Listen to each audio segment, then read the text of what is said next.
Welcome to the RH Vodcast, powered by Hong Kong, an authentic lifestyle brand inspired by our home city's melting pot of cultures and charisma. Shipping worldwide, shop online or visit the Hong Kong store. Today, we have the great pleasure of welcoming Dr. Joanne Harries, the founder of the Vet Equation. Dr. Joanne boasts an impressive background, having achieved a merit in veterinary medicine from the University of Cambridge. Additionally, she has a master's degree in management studies from the same place. Before returning to Hong Kong to practice veterinary medicine, Dr. Joanne gained valuable experience at the World Health Organization in Geneva. She has a particular interest in internal medicine, dermatology, the One Health concept, and preventative healthcare. In 2021, Dr. Joanne founded the Vet Equation, which is a company run by vets that offers personalized vet-approved health information and supplements to pet owners. We are super excited to delve into Dr. Joanne's journey and discover her contributions to the field of veterinary medicine. Welcome. Thank you, Chris. Let's get started. Please tell me, what were your earliest memories of deciding that you wanted to work with animals? So since a young age, as a kid, I've always been obsessed with animals, all sorts of animals. And I remember as a child really wanting a dog, but I was never allowed to have one. So I would go to the school library and borrow all the books I could find about dogs, how to choose your first puppy, how to look after your dog, and borrow them and bring them home and leave them in strategic places around the house. Unfortunately, this didn't work and I still wasn't allowed a dog. But yeah, when I was in university, I managed to bring a dog home, and I still have her. She was adopted from the Hong Kong Dog Rescue. Wow. Yeah. So she's 13 now. Yeah. Amazing. Fantastic. Tell us about your sort of student life at high school. There must have come a point where you sort of needed to make a decision on your career path of being a vet. How did you make that decision? What was your mindset like at the time? So I never really focused on veterinary medicine as a career path initially, but with my love of animals, and I really enjoyed the sciences at school, when it came time to applying for university, that seemed like a logical choice. So looking through all the prospectuses you get, flicking through all of them, that was the one subject that caught my eye again and again, and I actually hadn't chosen physics as a GCSE, so I had to quickly do that so that I could submit my application, but that was fine. So it really was just something that I couldn't see myself doing anything else at the time. So yeah, it is a result of really being obsessed with animals and also enjoying sciences, I think, put together. Seemed like a logical choice, and here I am. Here you are. Hey, it's difficult to get work experience, right? If you want to become a vet. How did you get your first work experience? Yeah, so it is, and that is one of the challenges that vet students face at the moment, and high school students. As a teenager, I had a rabbit, so 2 rabbits actually, and I used to bring them to the local vet, and that was my first contact with a vet, and as a owner of these rabbits, and ultimately, my first veterinary work experience was with my local vet. So that is a route that a lot of students might try to take in terms of finding work experience, and often is the first contact that somebody has with a vet is bringing their own pet to the vet. So that is one place I'd suggest that students try to look. So your local vet, see if you have a relationship with them already. That would be helpful. And that was where I started. Yeah. Fantastic. Can you tell us a little bit about what you've learned about communication, how to communicate with pet owners, and what are some of the issues that you have to overcome with pet owners in the local market? So as a vet, communication is very important. And as a vet, what we try to do is impart our knowledge to pet owners in a way that they can understand and in a way they can make a decision with about what to do with that information. So we're very lucky in Hong Kong that pet owners are very willing to do a lot for their pets. They're very dedicated as pet owners. Sometimes to the point that we find they may do a little too much, and then we have to tell them that they don't need to do so much, or they can back off a little bit with what they're doing. But it's a good problem to have because they really do care. And with that, communication is a very important skill in our relationship with pet owners. Fantastic. In 2015, you obviously worked with the World Health Organization in the field of the One Health concept. Can you tell us a little bit about what you took away from that experience and how that influenced your professional approach? So yeah, the One Health concept was very heavy in that role in the WHO, and that is about the interlink between human and animal health. And it did shape the way I approach medicine in general, because it shows you what a big impact you can have when you look at medicine in that way, and what a big impact you can have on the level of even population medicine. So that's spreading a lot of benefit to the widest number of population that you can. And I find that very powerful, and that does influence how I see medicine as well, and being able to spread recommendations and proactive approaches to health. Fantastic. So you moved back to Hong Kong and you started your own clinical practice as a veterinary surgeon. Can you tell us about how this influenced your perspective, and also how does that reflect in the ethos of the vet equation?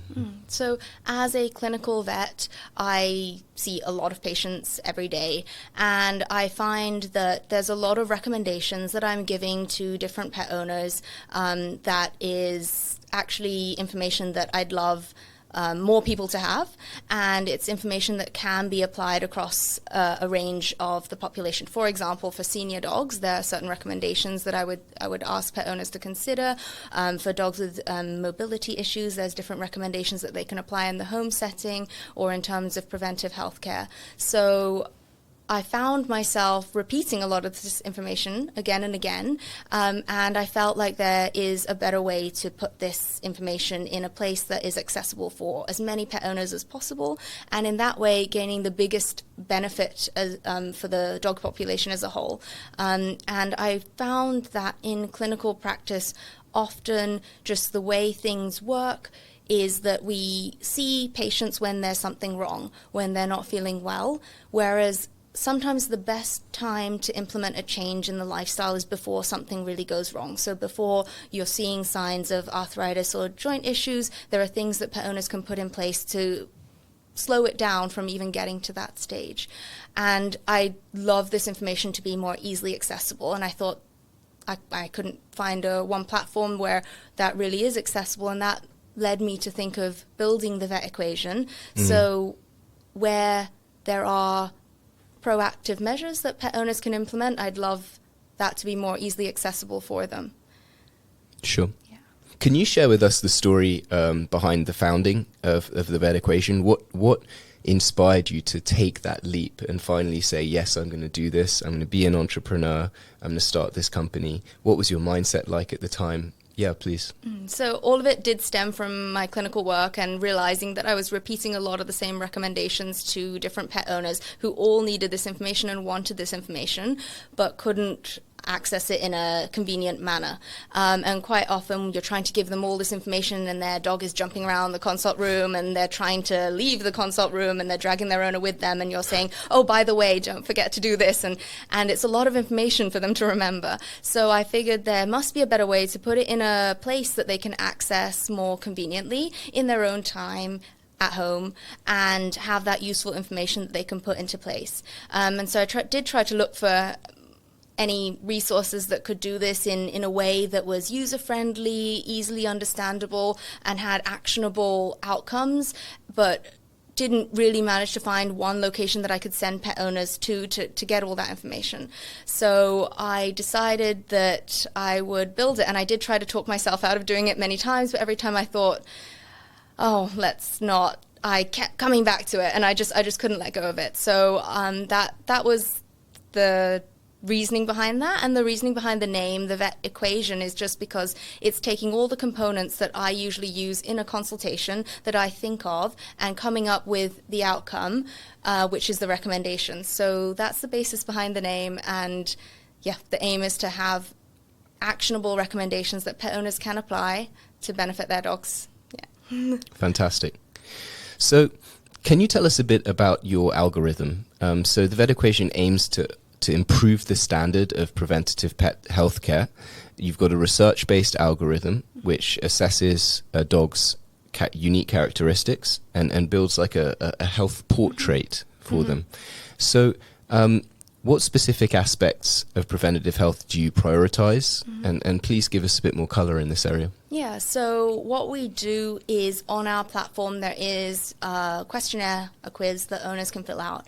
And in that questionnaire they give us information about their dog, such as its breed, its age, its weight, some aspects about its lifestyle, and any specific concerns they might have, as well as pet owners. And then that comes out with recommendations of that owners can apply at home. So that includes things like supplements. At the moment, we have a range of supplements that for dogs, oral supplements, as well as information that owners can choose to sign up for as well.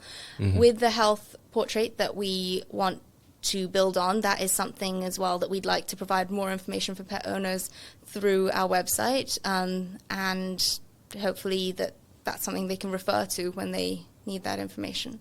The RH Vodcast, powered by Hong Kong, an authentic lifestyle brand inspired by our home city's melting pot of cultures and charisma. Shipping worldwide. Shop online or visit the Hong Kong store. So, obviously, for pet owners to take these steps, to adopt the platform, they need to take responsibility. They need to be proactive themselves. How do you seek to empower dog owners to take this proactive approach to their pet's health?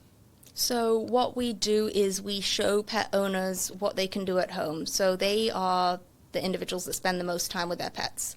And that is where they can make the most difference at home. So we give them the tools, for example, the advice or the supplements that they can use. And we also give them the reasoning behind why we've recommended it on our platform as well. So armed with kind of actionable tools and the understanding of why, that gives them empowers them to put that into action. Okay. So the Vet Equation emphasizes the importance of early awareness and early intervention. In your experience, what are some of the most common challenges that dog owners face when it comes to implementing preventative healthcare for their pets? And how do you address these challenges? So a lot of the times they don't know where to get this information. So one way I'm addressing that is providing the platform where they can reliably have access to this information. Secondly, once they have this information, they know their dog might benefit from a joint supplement, for example. They don't know where to get that or which one is reliable and how to choose that. So that's another kind of block in the way of reaching a useful outcome. So we also provide that. And then in terms of, the whole overall understanding of what they're doing, why they're doing it, we're hoping to provide background to that as well. In terms of administering supplements, so that is a aim to proactively benefit their dog's health, but we don't want pet owners struggling with that all the time. So at the Vet Equation, what we've also tried to do is make the supplements tasty so that their dogs like taking them, so it's not a challenge every day. So hopefully that's something that both the pet owner and the dogs end up enjoying and doesn't end up being a stressful situation while trying to do good for their dog. As a pet owner, it can sometimes be overwhelming, the amount of choice that's out there in terms of products and supplements. Sometimes there are too many recommendations on what to take. Can you perhaps give some insight into how the platform simplifies all of this so that dog owners can make correct, informed, efficient decisions? Yeah, so in terms of the range, I agree there's a lot of products out there, and sometimes pet owners go to a pet shop and they're recommended 10, 12 different supplements, and they're not really sure what's needed, what's nice to have, what might actually be causing harm.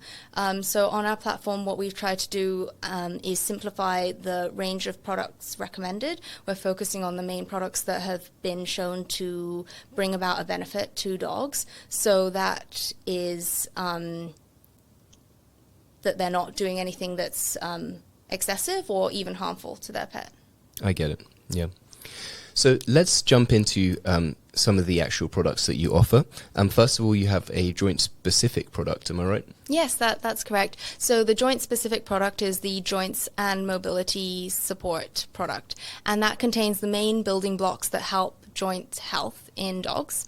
And so this product might come up as a recommendation for breeds that are predisposed to joint disease or arthritis, dogs that have mobility signs, or dogs that are involved in high-intensity activity where we want to provide proactive protection for joints. Fantastic.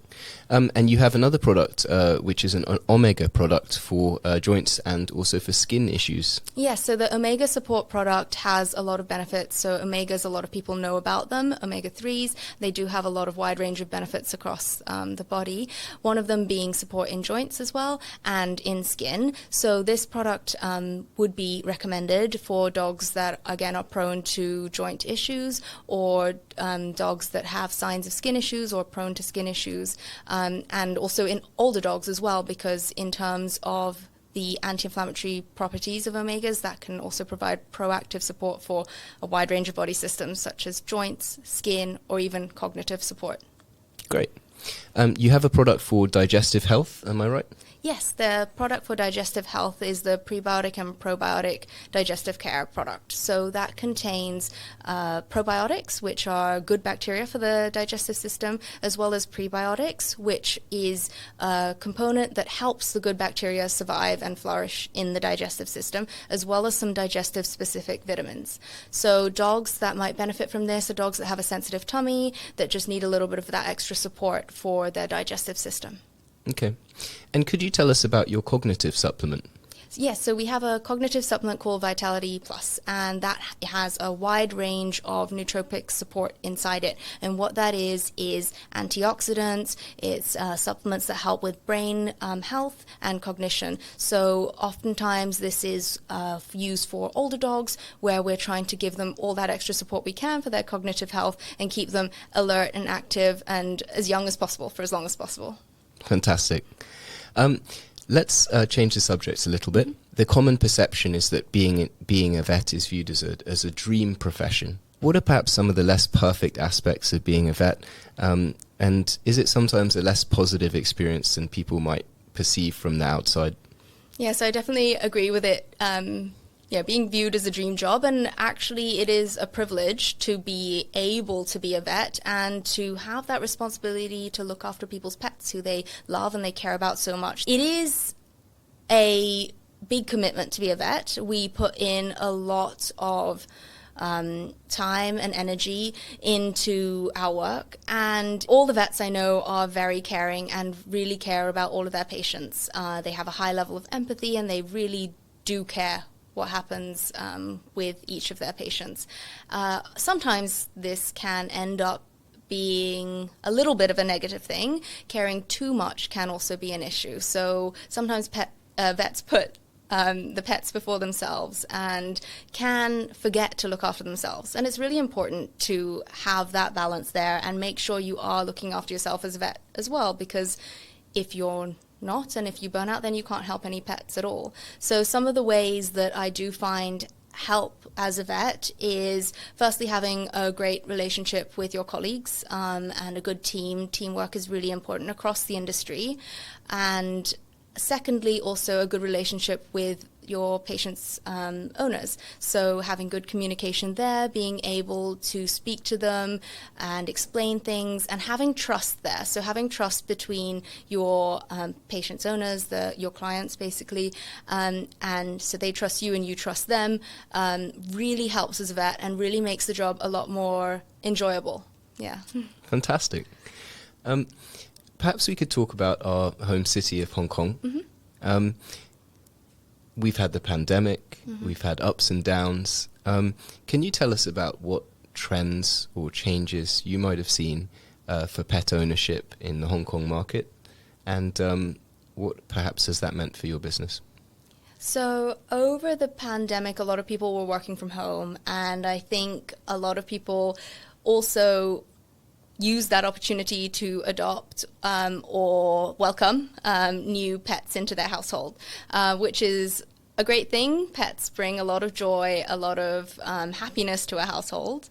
So that's one trend we've noticed. A second trend in Hong Kong in general is that we have a very big population of older dogs, because people really are very dedicated with looking after the older senior dogs in Hong Kong as well. So those are two trends there. I feel like one piece of advice when welcoming a new pet, a new dog to your household, is to consider as well the characteristics of that particular dog. Every dog is different, not just breeds, but within breeds, every dog has a different character, needs, wants. Some are very energetic, some are more lazy, some have certain behaviors that you need to take into account. Some need to exercise for hours a day, and some are just happy to do short walks and relax. So I find that thinking of your canine companion's needs before bringing them home is very important, to make sure that they fit in with your lifestyle as well. And then that's the best way to get a harmonious household with a dog. Yeah. Fantastic. Perhaps we could look ahead to your long-term vision for the vet equation. Mm-hmm. Do you have any new features or projects in the pipeline which we can look out for going forward? So my vision for the vet equation is to be the go-to place that pet owners go to for preventive health information. So I want them, before anything goes wrong, to think, let me go on the vet equation and see what I can be doing for my dog right now. So that's what I'd love it to be known as. In terms of new features, what we are working on is the information portal that will be based on the website as well. So depending on the information that pet owners have given us, we want that to lead to further information that may help their dog. For example, if they are of a certain breed, we want there to be breed-specific information so pet owners know what this breed may be predisposed to, and they can look out for things and preempt things and be proactive with their dog's health. Fantastic. Just finally, you're obviously somebody who's achieved a great deal of success. There are many people watching in our audience who might be of a younger demographic, who would look up to somebody in your position and hope to one day be in your shoes. Are there any values that have carried you through until this far? Are there any nuggets of wisdom or advice that you might want to impart to the next generation to help them along? So, quite a big question to cover, but I'll give it a go. So what I do find and what I do see is that people that gravitate towards becoming a vet or reading veterinary medicine have several key characteristics. So they're often very empathetic, they care a lot for other people, and they really care about not just the pets, but the owners as well, everyone involved in their day-to-day role. They are very detail-oriented. They look into a lot of things, they research a lot of things, and with that they're also enjoy studying. They have got to that point in vet school or applying to be a vet student because they've enjoyed a lot of academic things quite often as well. And while these are all very great characteristics, they can come together and create a situation where the individual might be at risk of caring too much sometimes. And because they are so empathetic and they put other people before themselves, this can end up leading to a situation where they're not even looking after themselves. So what I would say to someone deciding whether they want to become a vet or vet students studying is that it's great to have those characteristics, and I wouldn't deter anyone from being empathetic or caring. That's really important in our role, and we wouldn't be here if we didn't care. But it's also to make sure that they have the support system to keep caring and to keep providing that care. So make sure you are supported in your job, whether that's through colleagues or friends, and make sure that, if you feel like you need help, you reach out for it. And I think part of the good thing about veterinary medicine is that we have a very strong community. So I think using that community and being part of that community and supporting each other is something that will really help to support individual vets and vet students and make sure that we can be the most effective for our patients and to bring the most benefit to our patients. It's not just a career, it's a whole lifestyle as well, being a vet. So it influences everything you do, and it really is a lifestyle choice. And I think that just goes to show how dedicated vets are as a profession and as an industry. Fantastic. Joanne, it was a really enlightening interview, fascinating to learn from as a generalist. I'm sure there are many people out here who will take a lot of inspiration from the insight that you've provided. It's great to have learnt more about the vet equation, everything you're doing to make choices simpler for dog owners. I certainly don't do enough in the area of preventative healthcare with my dog. We can get that started. we certainly will. So thank you for the opportunity. We're really honoured for you to have spent so much time with us here today, and we look forward to following your progress going forward. Thank you, Chris. Okay. Thank you for having me. Pleasure. The RH Vodcast, powered by Hong Kong, an authentic lifestyle brand inspired by our home city's melting pot of cultures and charisma. Shipping worldwide. Shop online or visit the Hong Kong store.